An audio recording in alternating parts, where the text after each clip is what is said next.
Hi, Phil Steele here, and today we're going to test and review the Yongnuo RF-602 wireless flash trigger.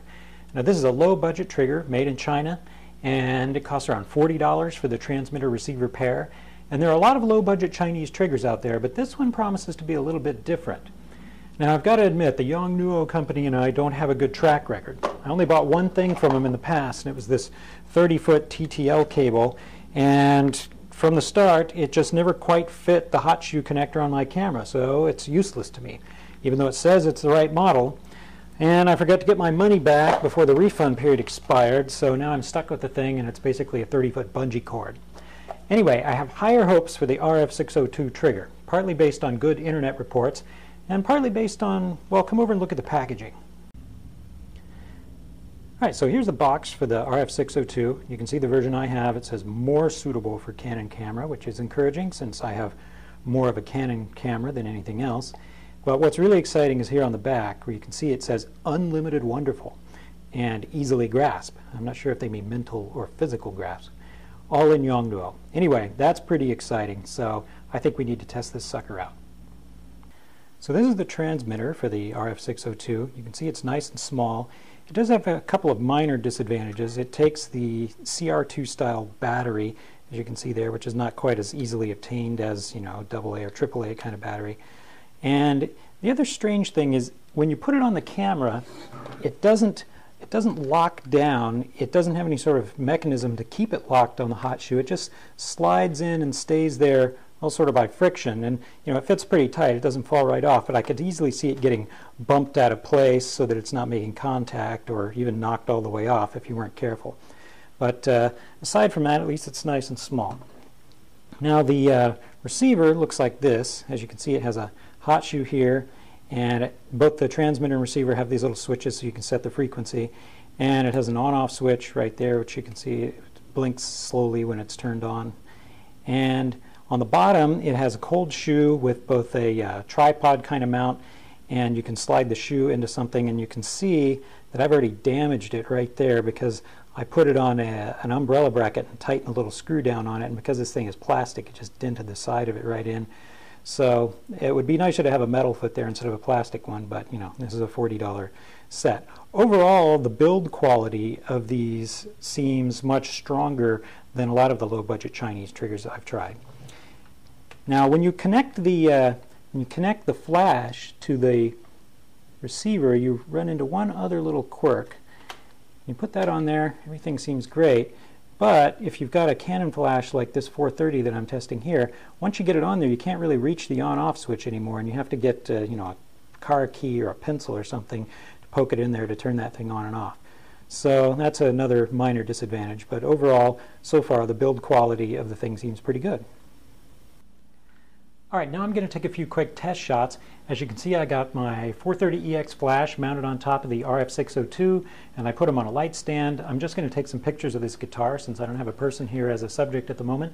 But to test the sync speed, a guitar is plenty good. So I'm going to start out at a 200th of a second and see if we can sync at that speed. And it looks good. So I'll go to a 250th, and that looks good. Let's try a 320th. Nope, we get a band at the bottom, so we know we can't go up to 320. We can only go to 250, which is not surprising. Now, if I were shooting with the PocketWizards, I might be able to go a little faster with the new souped-up PocketWizard transmitter. I might be able to get it up to 320 or maybe even 400. But I would have spent 10 times as much money for the transmitter-receiver pair if I were shooting with the PocketWizards compared to what the RF-602 cost. So I'm going to take a few real fast shots now and see if I get any misfires, if I just bang away at it, if my flash can recycle fast enough to keep up. But let's see if I get any misfires in that series. Nope, not a single misfire. You probably can't catch them all on video because the video camera doesn't really pick up the flashes all that well. But that was more consistent than I get with PocketWizards. Even shooting at close range indoors like this, when I use the PocketWizard system, I would have some misfires usually. And that could be because the PocketWizards get interference from the Canon flashes. The PocketWizards work down in the 433 megahertz range, at least the North American ones. And the Canon flashes, especially this old 430EX and also the 580EX2, put out radio noise in the same spectrum.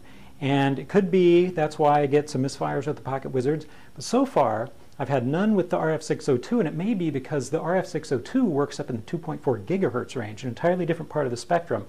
So if you're a Canon shooter, this may be yet another advantage to using the RF-602. Okay, now we're going to do the distance test. I've got the 430EX flash mounted to the RF-602. I'm using the 430EX because it's the most radio noisy flash that I have. It's the one that would be making this difficult if I were using the PocketWizards. So I want to give the hardest test to this RF-602 that I can.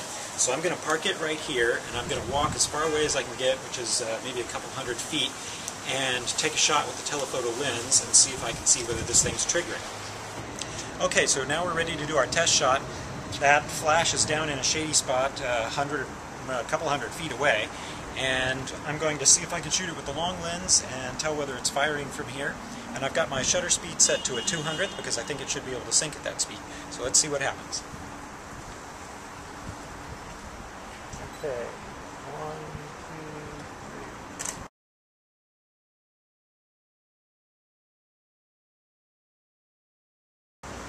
3. Okay, I consider that a successful test. I've got no misfires whatsoever, and it fired at a 200th of a second, it fired at a 250th of a second. I tried going up to 400th and it didn't manage to synchronize, but it did actually look like it fired, but it shouldn't be syncing at that speed probably anyway. So far, it's been perfect. Okay, before we wrap up, I want to tell you about one other test I made with the RF-602, which was unsuccessful. Now, this trigger is also supposed to be able to work as a wireless shutter release, in addition to working as a wireless flash trigger. And I tried that on my other camera, the Rebel XT. They sent me a little shutter trigger adapter that happened to fit this camera. Tried it on that one, never did get it to work. So if I had bought the thing as a wireless shutter release, I would have been disappointed. But since I bought it as a wireless flash trigger and it worked very well there, I wasn't disappointed at all. In fact, I was pretty impressed. As you saw, I got no misfires whatsoever. I don't think I've had a single misfire yet with the thing, and that's even better than I do with PocketWizards, which cost far more. I tested it at fairly long distance. I think it was approximately 200 feet, roughly 70 meters. The thing is rated to work up to 100 meters, and it certainly worked flawlessly at the 70 that I tested it at. So overall, I'm really impressed with this thing. It has its little weaknesses and quirks, so I don't know if I could quite call it unlimited wonderful, but I would say it's pretty damn good, especially for $40. One last thought before I go. If you're into off-camera flash photography, then I invite you to check out the full-length video course on my site at steeltraining.com called How to Shoot Professional-Looking Headshots and Portraits on a Budget with Small Flashes.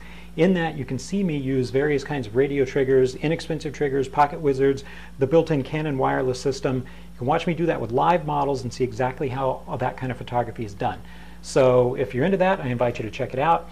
That's it for today. I hope you found this helpful, and I'll talk to you soon.